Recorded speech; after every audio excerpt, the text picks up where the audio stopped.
everybody, welcome to NinjaChris Silly History, and I am NinjaChris, or Chris, whichever way you want to go about it. And this month, we're going to be talking about Derby and its history. We're going to go all the way back to when it was found in the Roman period. So we're going right back here. Not back about 700,000 years ago, so thankfully, though I feel that the landmass may have been there, but unfortunately we don't really have that on record. But I suppose you can go on. Maybe the land was there about 700,000 years ago, but nobody can really know because nobody's left. But we've had ice ages and stuff, so the land could have changed. I mean, the land of England could have been stuck to Europe at one point before everything got separated. Who knows? But I'm only really working off when Julius Caesar, in 55 BC, when he decided to get on his boat and get on his crew, went across the channel and found England, or the land wasn't actually called England at that point. Actually, it wasn't really called anything. It's just Julius Caesar found a bit to pull up to and just thought, having that. But he realised he didn't have enough men, and then decided to leave because I don't think he was expecting such a welcome of people there. So he realised he hadn't got enough men with him to start an invasion plan. So he went away, and then for some reason he came back again, but then left again. Took a few things with him, I think, but didn't really cause any attack. It wasn't until 43 AD, give or take, when Claudius started his campaign in the English, the Britannic area of the world. That's when they came over. Claudius tried to conquer Britain, and he succeeded. The Roman conquest of Britain was from 43 to 84 AD. That was it took them till 84 AD to actually conquer the whole of Britain. But they could never get Scotland. I never understand that. But they just can't get Scotland. So they stayed out of the mix. But I think Rome got quite a lot. And some of that obviously went into the Midlands area, of where there was a couple of tribes who were in that area. And I am sorry if I say this completely wrong, but I don't think I need to worry about them having a go at me. I think they're long gone now, so I don't think I have to worry about the tribes having a go at me for not saying their name right. But the names of the tribes in the Midlands were the Coriola Talvi and the Cornovi. Now, they were the two Midland tribes, but I think they kind of gave up their land pretty quickly. So the Romans took over the Midlands area of what is Derby now. So they took that bit, and they built their own little fort, which is called Strutt's Park Roman fort. So that was from 50 to 80 AD. So they set up their little fort. So they used that. They used where we are in Derby. They used it as a fighting ground. So a lot of fighting happened over the Derby area.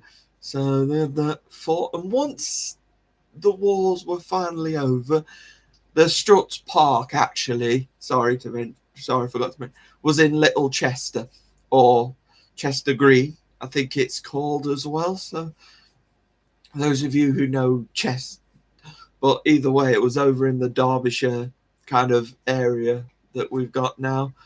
And then when we finally got it, we got it.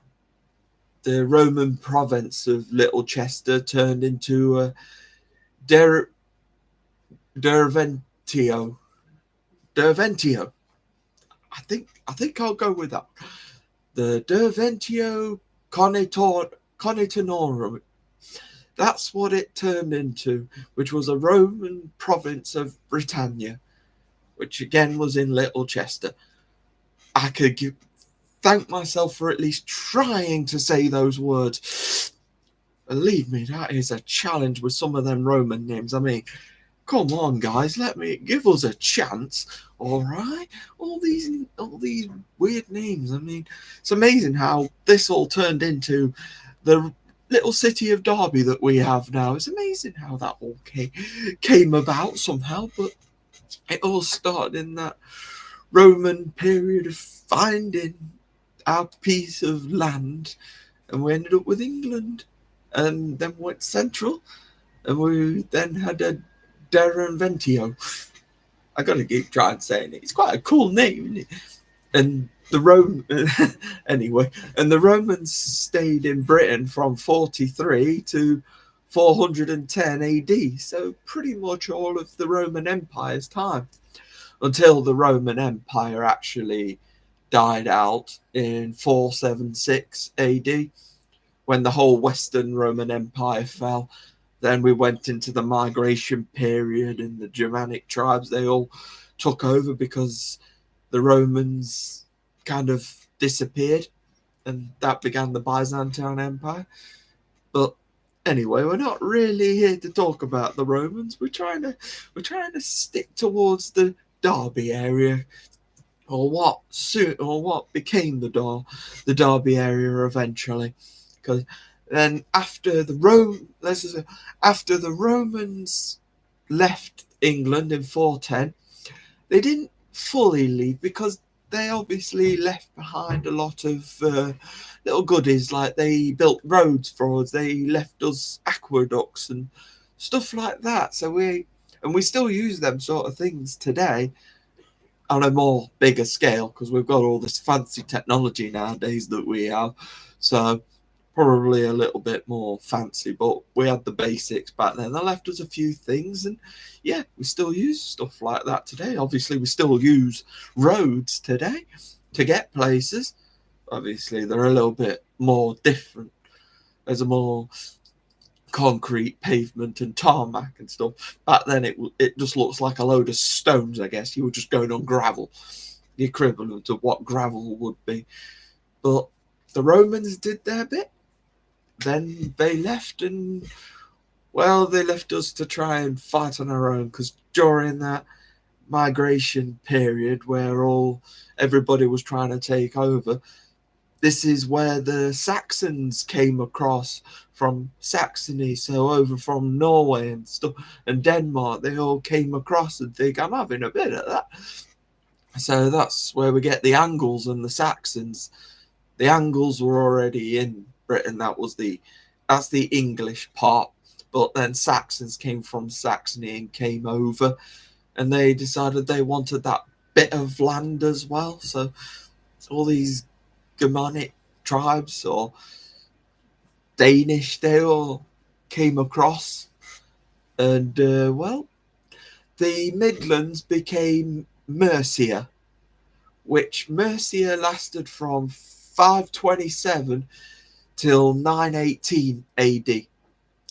The thing with Mercia, it wasn't always just the whole thing as Mercia, because Danelaw was decided to expand a little bit, because Danelaw was on the east side, because they come in from Denmark,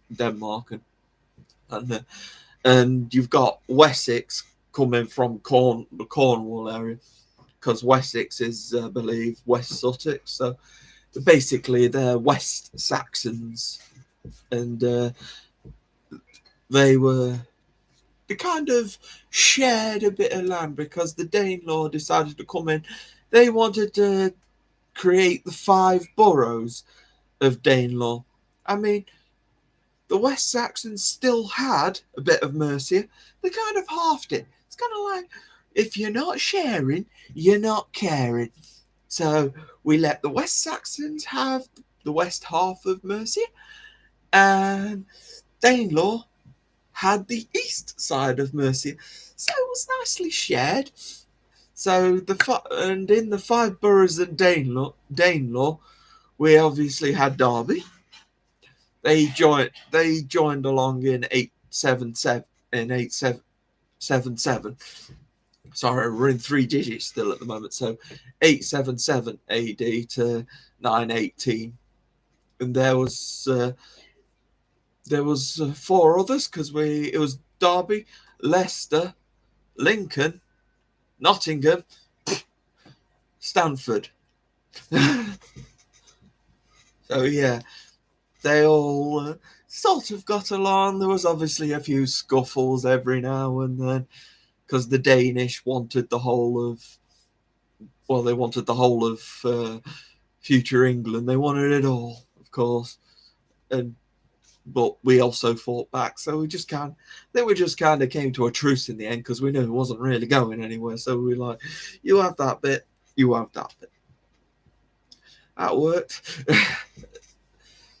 And the last in 918, when Mercia and the 5 boroughs ended, the last Mercian queen, countess, she was Athelfled, was the lady of the Mercians.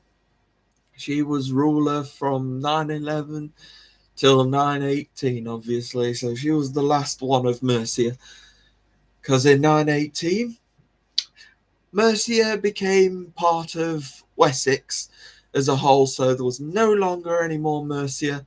Edward the Elder, who was king at the time, the king from 899 till 924, he's the second Anglo-Saxon king. So he took over. He was the king, and he took control and just said, no, Mercia will be no more. There'll be no more Mercia. We'll just have the whole of Wessex. So they just kind of all came together. They still had the Danelaw, unfortunately, but the Danelaw didn't actually leave until 1066. We just lost the 5 boroughs because, it was all part of Wessex, thankfully. But yeah, thank you, Edward the Elder, for at least making peace. And we had Wessex still. At least we had Wessex until Athelstan, his son, took over the throne in 926, when Athelstan actually managed to kind of develop a kind of peace, and Athelstan made the Kingdom of England itself. So no more Wessex, no more Anglo-Saxon. It was the Kingdom of England. So that's how we got to having that Kingdom of England, and that lasted obviously till 1707, give or take. After the Stuarts, we kind of made an agreement, that union. But anyway, Derby kind of just stayed within England for that time. It wasn't really until we got to the Derwent Valley Mills, where we got into more of a industrial revolution sort of situation, where we built mills and stuff. I mean, the first mill that we had in Derby was called Loam's Mill, and that was built by John Loam and his good friend and architect George Sorocold. They both built the mill in 1717, and some of you who are from Derby may have been to this mill but not realised it, because Loam's Mill is now the Derby Silk Mill, also known now as the Museum of Making, which was the silk mill was opened as the Museum of Making in 1974. So took a while for them to get to it, but I'm glad they did, because it's a nice little museum to walk around. You get to see some cool little stuff that you get, and you get a bit of touch of history in there. So you get to kind of see what went on in there. It's like, wow, they did some amazing things, and they made some amazing stuff. And they in 1790, John Loam invented something called water, made the kind of water wheel to build things, but water powered items and stuff made things go with water, so he made sure that sort of work. Unfortunately, didn't really do as much as he'd like.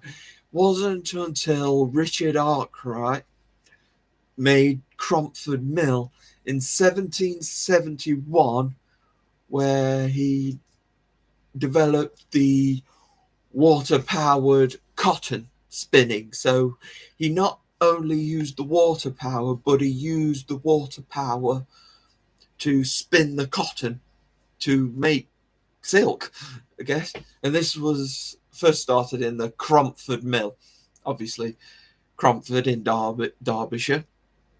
You could figure that. And then in 1783, he had a new mill called the Masson Mill. Now, I don't know how much success, but it sounds like that there is a lot of success in the silk mill industry, and there's a lot of industry that requires the silk, and I think we're like the silk capital right now. It's like Derby Silk Mill. To be fair, the Derby Silk Mill is now just a pub that's right next to the Museum of Making, because there is a pub right just up the road. Not that I've ever been in there. I'm not really a big drinker. I'm not really a big pub fan, actually. But there is quite a few famous buildings around that area, because, well, you've got the Silk Mill pub, and just up on the corner, and then you're around, you've got the Ye Old Dolphin Inn. I think that's how you say it. I can't remember exactly, but I know it's something about a dolphin. But I think it's the Ye Old Dolphin. But that's very famous, and that's been around for such a long time now. And during the Industrial Revolution era, there was something made called the Derby Rib Machine, which was made in 1709, which was a kind of thing that used to hold your string or do with thread, and you sorted it out. Essentially, you turned it into cotton strings and stuff like that. And it was Jedediah Strutt who came up with that idea. It was during the cotton and textile boom, which is why we needed Richard Arkwright, which is why we're glad Richard Arkwright managed to use his water to make all this. So Jedediah Strutt and Richard Arkwright kind of joined together. So from this 1759 rib machine, it kind of all worked together. They kind of all came together, and they all started producing cotton together. But everybody wanted to use cotton, which is fair enough. Why not? And in mind, the silk mill that we're talking about is now on a bit which is called the Cathedral Green, and the Cathedral grounds, because there's a cathedral there. And the cathedral, it's only been called the cathedral since 1927. But it's because at first it was called the All Saints Church, which started in 943 AD. So that building has been there for a very, very long time. So been very, very churchy grounds around there. Now, obviously, I wasn't exactly around during that time. I may look like an old man sometimes, but hey, it's been there and it's been religious ground for a while, and it's always been a fun time for people when it comes to fighting over religion and stuff. But all is good. All is good. But Derby Cathedral's still very, very popular today. It's obviously been more modernised, and I love sitting around the cathedral green. It's essentially the cathedral's back garden. You just sit down there. You can also watch the Derwent, but any side where you're watching the Derwent, because I also love sitting in the river gardens. I mean, why not? You watch out. You can watch the ducks have a little battle with each other. Okay, they're not quite like that. That's like a cat, I suppose. But I don't know. What do? They not got much room to do any of that. What am I doing? No. But yes, the river gardens are very good. Actually, we walked down the river gardens today, while we were doing the outreach. Yes, I've had quite a busy day, and yet I've still got the energy to go nuts on camera. And if you don't mind, I need a drink.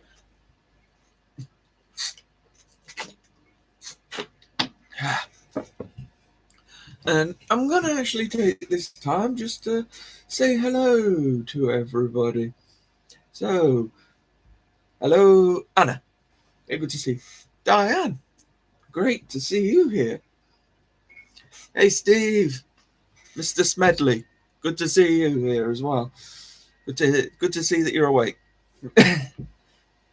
Hey, Mowley, great to have you here.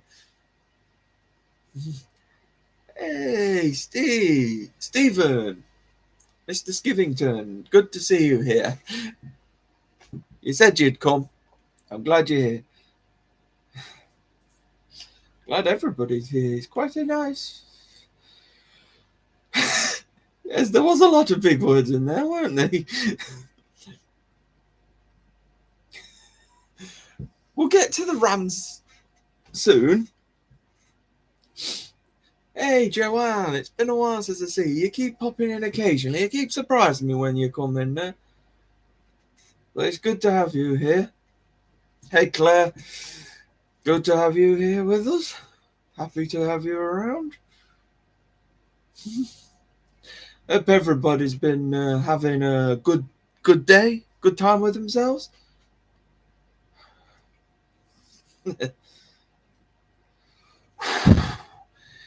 Is it me or is it hot in here? And doing that doesn't help, because doing that actually makes you even hotter. It makes me look absolutely bonkers. What the heck am I doing? I have no idea. I'm asking myself. I don't know. Anyway, quite a lot of you are from Derby, so it's nice that Stephen, all of you are already from Derby, so you can tell me your experiences from Derby. What have you enjoyed about Derby? What do you love about Derby? Because it's nice to hang around places, because there's loads of little places that you can hang around with. Oh, there's one thing that's definitely reopened again. We've had the Guildhall. The Guildhall Market has opened itself up again, and I can't say I'm too thrilled about it. Can't say I'm too impressed. I mean, they paid 35 million to do it up, and it's took them 6 years, because it closed in 2019 for a revamp. It took them six years, and it's a car boot sale without the cars. That's how I see it anyway. Got essentially little street vendors around the outside, just street food style food. It's not like proper. It is meant to be a marketplace, but it's just doesn't feel right. It just doesn't feel that there's enough in there. I mean, it's nice to go and sit down. I mean, I'm enjoying going in and just sitting there and just lounging about, but there's nothing in there that really makes me want to buy something in there. Unfortunately, that's the way it is. It's the way of getting into the modern age of stuff. What can you do, right? Yes, he's muggy. You visited a zoo in Edinburgh, did you, Mowley? Nice. North of the border. Yes, Joanne. Well, as usual, what's your baking report? You've been baking out. You've been baking. I remember you doing that. I have to remember the renovation started. It was when the pandemic hit. So 6 years does not surprise. It's not so much the 6 years, it's more the fact of the quality of what they have made, that they have struggled to make, and the fact that that cost them 35 million. It's like, what? Surely you could have spent better money. I mean, why did you need to get rid of it? Apparently, it was only because the roof had a bit of essentially had a hole in it. I don't know. I don't know the full detail. I just feel like it's a lot more said than what they given us. They played it too big. It's okay to sit in there, but you not too impressed personally. I've not been to a zoo for here. Baking. Oh, sorry. I must have missed that in passing. Sorry. Baking good. You always have. You find it relaxing. There you go. The cooking report: spaghetti carbonara, dauphinoise potatoes, and more. Ooh, wonder what that more is. Yeah, thank you, Stephen, for agreeing with me. But it's more of a sitting area now than anything. Though I'm not going to argue with the stage, though. The Guildhall has still got a nice stage, and you've got entertainment. But that's only from Thursdays till Saturdays, where they have somebody on stage doing something. On Thursday, if I remember, they had some guy teaching you how to play the drums. Again, it was mostly for the kids, which you can understand. It's been half term. The kids are off school. They're gonna want to play. They're gonna want to play the bongos. They're gonna want to smack a drum or whatever.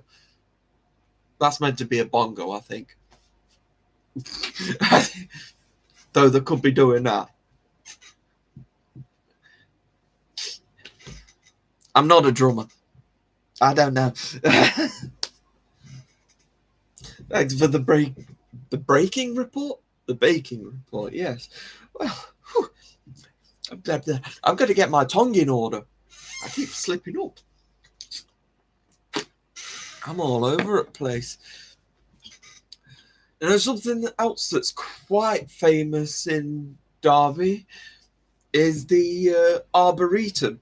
I mean, I've been doing a little bit of research on that, and it's a massive, massive park, and it looks really, really pleasant. It's a shame I've never actually personally been there, but from the looks of it, it looks beautiful, and it looks well preserved because I love the little fountain where you sit in a circle, and it's nicely trickles down. It's quite a popular fountain. I think somebody called Handyman or something who originally made it. And they've also got a big statue of a boar. Granted, it's remastered because the other one got destroyed. So they've managed to make a kind of replica version of it, which is good. And it's amazing how you see photos of people standing with a boar. I don't fully understand it, but hey, the Arboretum looks like a nice, peaceful place to go if you just need a day out. And if the sun's out, it's perfect for sunbathing. I'm guessing that's how people go. And we've had the Arboretum since 1840, I believe. And it was Joseph Strut, who did it.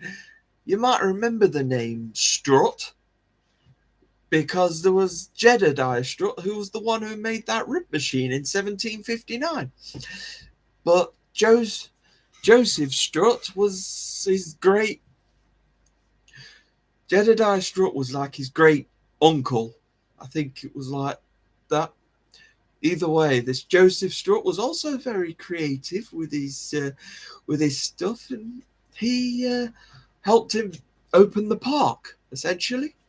So that was good of him. I think he also was the mayor. I think he was the mayor of Derby, so he was able to open it. Oh, yeah.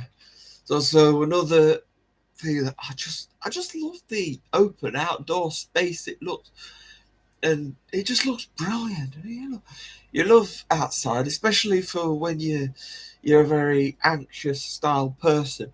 You just enjoy the outdoors. You appreciate it. Sometimes just listening to the birds twitter along, it's amazing.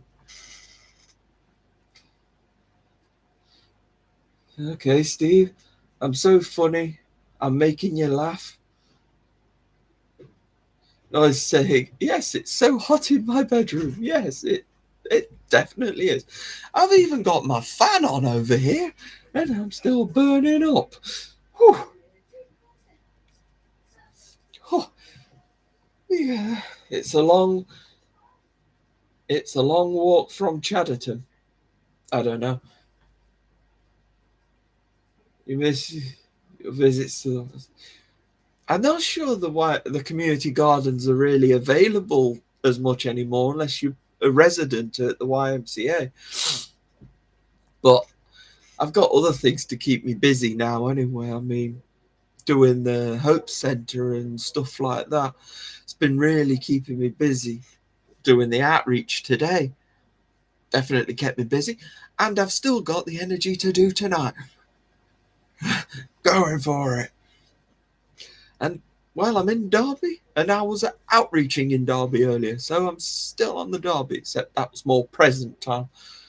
But I lead you from the history to the more present day, so I'm trying to put things into perspective of going from what it was like to what it is now. So things have changed over the years. Most of the stuff that you get has been put into museums. I mean, you've got Joseph Wright, who's a painter as an artist. He was an artist from 1734 to 1797. He painted loads of portraits and stuff. And if you go into the museum, the Derby Museum, the one that's on the Wardwick area, so if you go into there, it's got loads of portraits and stuff up that he painted and nicely put behind glass. But there's a load of there's a load of museums, there's a load of little trinkets that you can find around, and I'm not gonna I can't mention everything in Derby because there's a lot more than I thought. It's because you live here, because I live here so long. I never really bothered to dig so deep into the history, but now I have. It's amazing what we've done. It's like, wow, what we've done. I mean, we had a war here, the Jacobite Rising, because we've got Charles Edward Stuart, who was part of the Jacobite Risings in 1745, which is quite incredible. So the Jacobites were basically Stuarts, but we were still at war, a bit of war with Scotland, even though the Acts of Union was signed in 1707. We were still having falling outs with Scotland, but the Jacobites, they wanted Scotland to be on the throne again. But good for us, we kept England together. We kept England, but we all joined together with Ireland eventually. But I mentioned Charles Edward Stuart because, as I was mentioning, the cathedral, He's got a big statue and everything. Now I don't know what he actually did, but I know it was quite big in the Jacobite risings in 1745. So there was a lot. So very interestingly, to Joanne, I should be mentioning the Jacobite risings because around that time, so we have got connections with Scotland and Derby because we've got good old Charles Edward Stuart, a massive statue of him outside the cathedral. Ah,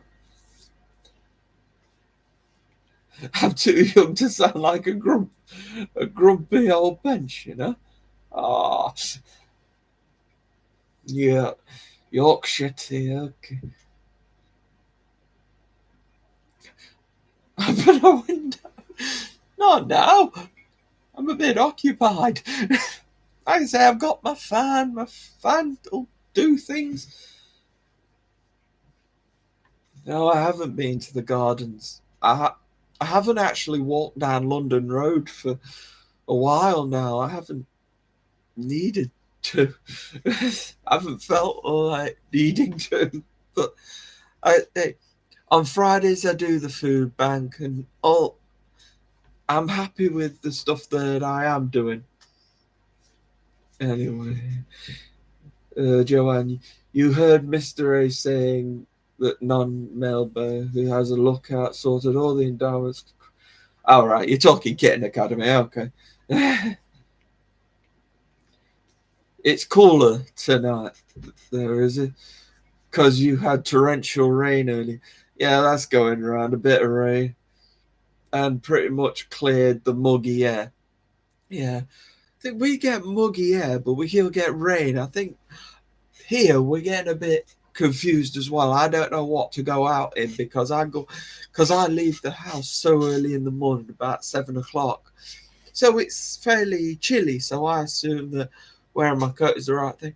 But you get to about midday or something, the heat rises, throws itself in, and you're like, I didn't need my coat after all that, but I don't know what to do, so I still just wear it. It is what it is, eh?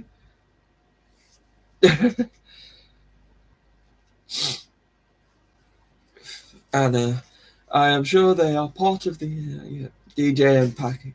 Yep, it's still in Kitten Academy. You'll find job. Oh yes, Anna, you've been writing poems, haven't you?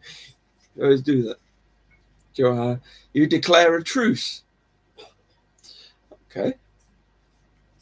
Anna, you're familiar with Derby, as you love the Royal Crown Derby pottery. Since you collect Wedgwood, you are aware of the connection between Erasmus Darwin and his grandson, Charles Darwin. Yep. I read something about Erasmus Darwin being part of Derby, and I did read. Yeah, I wasn't sure, but we all know who Charles Darwin is, I suppose. The guy who found natural selection. Quite a famous scientist, people might have known him. He found out that it depends on where you are that you might survive. So if you put that one in a different climate, they might not survive. It's that kind of survival of the fittest kind of guy he was. we might be related, Joanne. Maybe we are. Well, we are in the fact that we're both from Great Britain, but we have connections because, well, England and Scotland, we did have differing views, and Scotland are still trying to break out of the United Kingdom and still trying to have their own. I don't know full into it, and I don't really get into politics, so from my point of view, all is good. Yeah, Stephen, you'd love some rain, would you? Ah, yes. Don't talk about rain, Anna. Your area has so much rain over the past months that you were ready to drag the hawk out of the shed. Oh my. Yes. Hopefully you've got two of every animal. Oh man, the hay fever's getting me. I've got the sniffles. Oh, give me a tissue.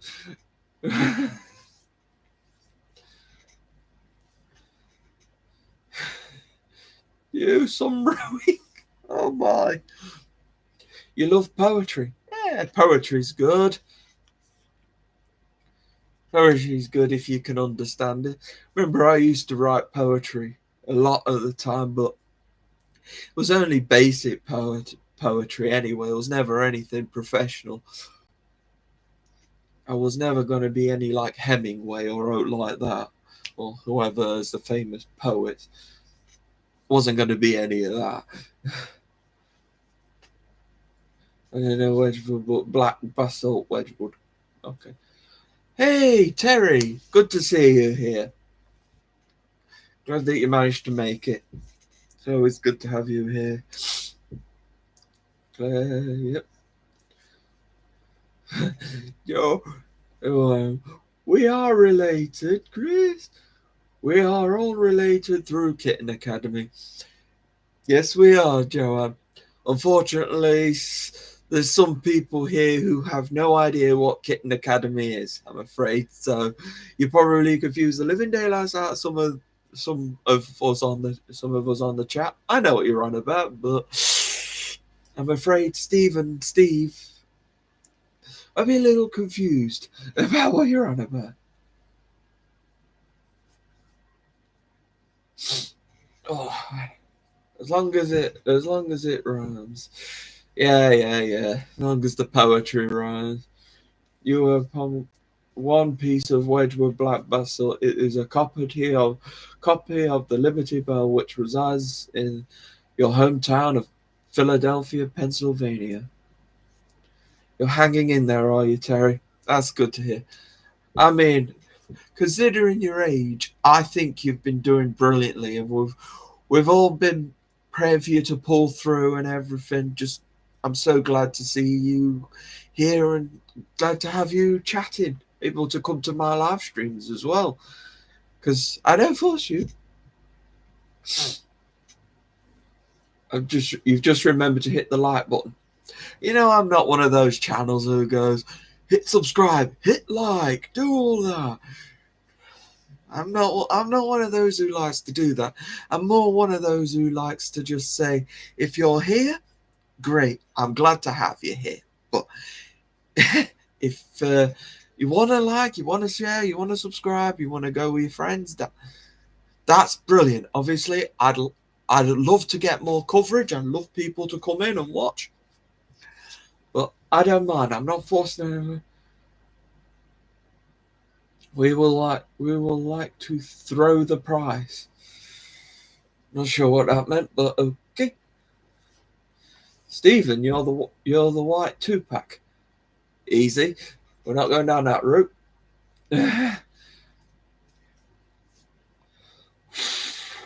We are part of the human family. Absolutely. That's a good one there, Anna. We are human. I don't know what you haven't seen. And confusion about Kitten Academy among those who are not familiar with it. Do they have an hour or so we can educate Stephen and Steve, everyone? We've only got like just over 15 minutes left. You've got MLG. Hi, great to see you here as well. I'm glad that you're all coming in to hear about Derby and just have some plain fun. Why not? Because, well, we're all from Derby and I enjoy learning the stuff from my notes. There's loads of stuff that I've found out. And I've not even mentioned Derby Jail yet. The one that I know about with Derby Jail is the one that's on Friargate, the one that it's fairly easy and you can still see it. You can still see the bars on it. And apparently it's one of the most haunted jails because you see TV shows like Most Haunted go there. But the Derby Jail at Friargate was actually used as a jail in 1756 to 1846. It was one of them, and it's one of the most famous of 5 jails in Derby. And the jails tended to be really, really tough on each other. Most of it ended up in hangings and basically ended up in the prisoners being dead by the end of it, because they were quite serious back in those times. There was also another one that I found that was another one of the famous ones, because there's only about 2 of them that actually showed up in my notes that actually gave me a full one. Because you've got the one that's called the new county jail, which is also named the Vernon Street Prison, which was active in 1843 to 1919. So it was like the Friargate one stopped being in use, and then the new county jail on Vernon Street kind of took over and finished in 1919 as a regular prison. But it was still used as a prison from 1919 to 1929, but it was a military prison because of the fallout from World War One. They needed somewhere to put the prisoners. I'm guessing that's the general idea of that. So, yeah, the jails are. Funnily enough, there was also a red one that was actually on the Corn Market, where the Guildhall Theatre is now. Because it's amazing that what used to be called the Guildhall Theatre, is now a shopping centre, also a marketplace around there. I've seen photos of what it used to look like back then. It looks so cool because you had outside markets and everything. I'd love to have that original sort of feeling, but unfortunately we're getting too modern, too technical. I mean, now you can't even go. It's hard to find places where you go up to the counter and ask for your food, and it's hard to find restaurants that have the menu up the side where you don't have to scan a QR code reader and actually find out what the menu is, and then you have to order it through your phone. Then they'll give you a phone call to tell you that the food's ready, and then you've got to get up just to collect your food. I mean, it's like it's all chaos now. What happened to just buying stuff over the counter? I mean, I'm all right with the contactless paying, but seriously, we've got to come on to the 20th century, where we obviously had the headquarters for Rolls-Royce set up in 1908 with the Rolls-Royce company, where they became big. They had their motor company, they had their aeroplane their aero engines and stuff, because they need World War One, World War Two, all these different engines that they built. And well, they had the cars as well. They had like the Phantom, and they actually had a special thing at the Quad, which is a place with the open place where they actually had a load of vintage cars, like a Phantom, all old cars that were made by a Rolls-Royce company. It was amazing seeing all these cars and seeing people actually able to sit in them as well. And you could tell they were genuine, that how they bring these cars in, and you can just go in and it's kind of like a show and tell. Here's a load of cars through the years. None of that fancy stuff that we've got in cars now, none of that. It's good stuff there. But Rolls-Royce is still good and strong as ever. Still making aeroplane engines, you know. Oh, Steve, you're asking about Kitten Academy. Kitten Academy. There's Kitten Academy on the screen. Yeah, that's the best I could do, Steve, for now. There it is. It's got a YouTube live stream, and you can just watch Kittens 24/7, day or night. 24-hour live stream. Oh,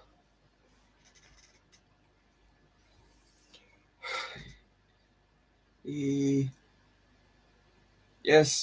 yes, Steve. We're related through the blood of Christ. At least we are, anyway. But this isn't a religious one. This is just me talking about Derby. Oh. Yes, Joanne, you could talk till the cows come home, and them cows don't move very fast. They just hop away. You know, they don't even know how to run. I don't think they just bound along. They've got extra baggage as well. Anyway, oh, yeah, it's great to see you too, MLG. Thank you. Well, it's just great to have you guys here. If it wasn't for you guys, my show would almost be pointless. Yeah, I still enjoy it. Yes, Stephen Darby is one of the most haunted. I don't want to. I was shocked, but not shocked at the same time. But I'm talking the TV show Most Haunted when I say that. The TV show Most Haunted went into Derby jail, and they were, well, I think they had to leg it out because I think they were all scared. Kitten 56. I don't know. Was the Kitten 56? Yes, they used to hang people. Whichever one of the 5 jails they went to, they probably would have been hung if they were a naughty boy. They would have been hung.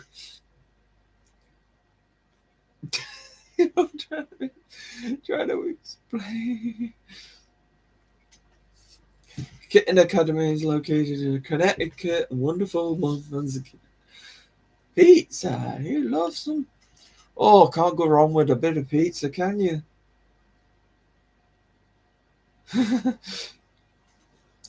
Terry, you love your pizza then. What flavour do you like? What's your flavor? What's your poison? Don't say you want a poison pizza. Nobody wants a poisoned pizza. Stay away from them ones.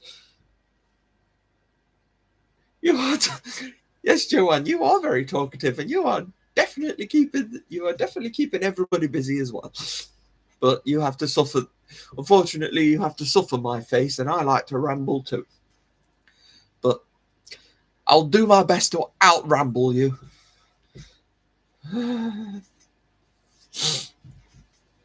Rolls-Royce cars are beautiful. Yes, they are.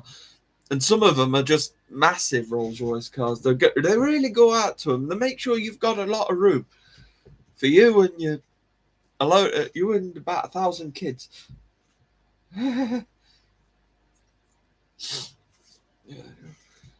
MLG Joanne, I know it will take some time to move, settle in, and new bunker. Yeah. Kitten Academy is moving from Connecticut, but they're not moving too far, though. I don't think. Are they? Cows can definitely run. Yes, I think we're sliding away from the topic here. Though Derby does have a nice little countryside where we can. Isn't there like Darley Abbey or something else? Where it's all countryside and stuff like that. Got the Peak District, is it? They're a nice country because they've got like nice lake and stuff like that. Definitely run, yep. Stephen, don't be cheeky. Behave yourself, sir.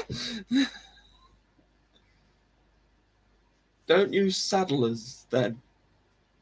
Sorry, I'm a bit slow with that one. The 2 a.m.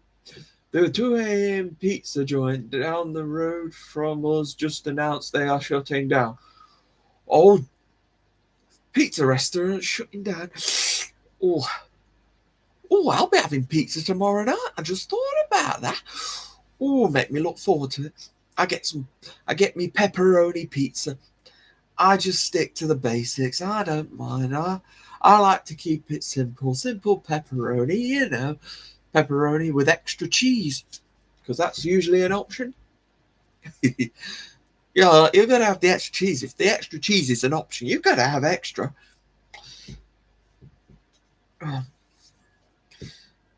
Kitten Academy is moving to Bethlehem, Pennsylvania, which is your home state. Yes, you are.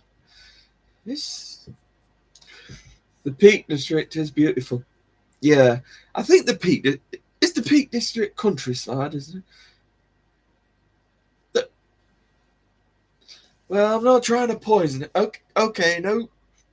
Let's just go with I'm not trying to poison anybody. Please, don't. Let's not be poisoning anybody, okay? Especially pizza, one of my favorite foods. Do not poison them. No. Oh, my nose. Oh, the pollen count is so high here in Derby at the moment. When it gets going, it really gets to you. I can't stop blooming sneezing. I was actually worried that during this live stream, I was gonna end up sneezing my eyes out, sneezing my brain off. I'm an idiot anyway, so what's the deal?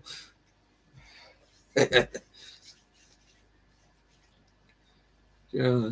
Terry, I haven't made any nice meals or baking. I'm having a relaxing day. However, I may bake something tomorrow. Oh yeah, you can't go wrong, can you, Anna, with the pepperoni and the extra cheese? You just can't go wrong. It's beautiful. And stuffed crust, stuffed cheese crust, stuffed crust. Now that's it. All I need is a deep pan version of that, and I'll be perfect.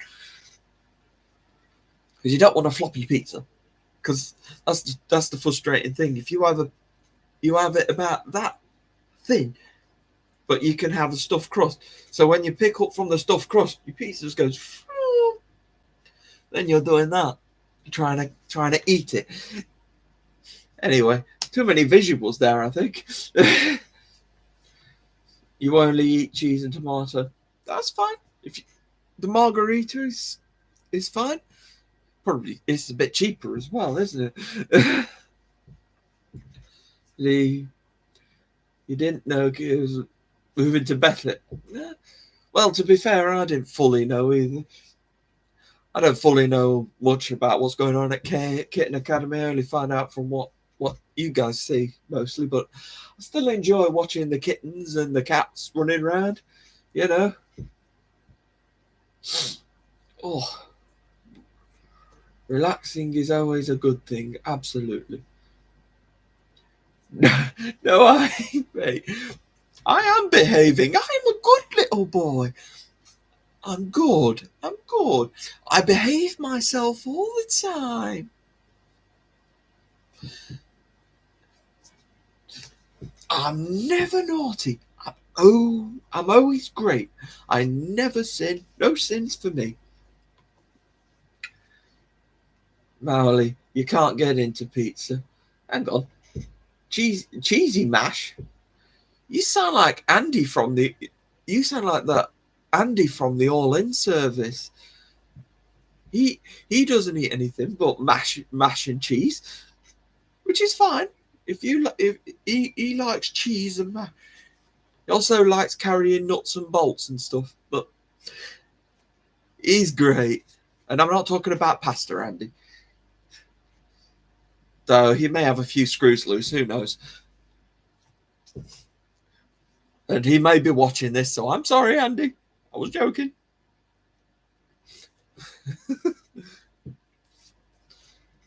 I guess I'll get it tomorrow then, won't I? Cheesy.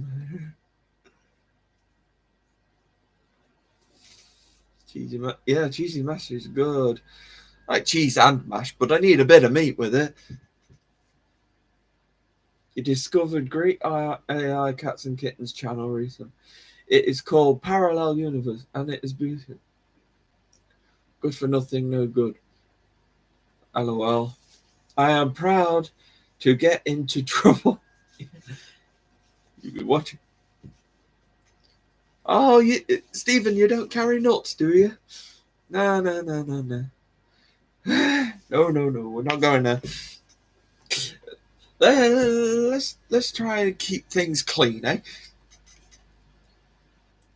And I just realised that we're at the hour mark, and I'm having too much fun, and I'm getting too into it. Ah. Andy will get your report later this evening. It's all right. It's all right, Andy. I'll see you tomorrow. I'm a good boy, really. Go. Well, Joanne, thank you for being here, and well, I'm going to end the stream now anyway because I don't want to overdo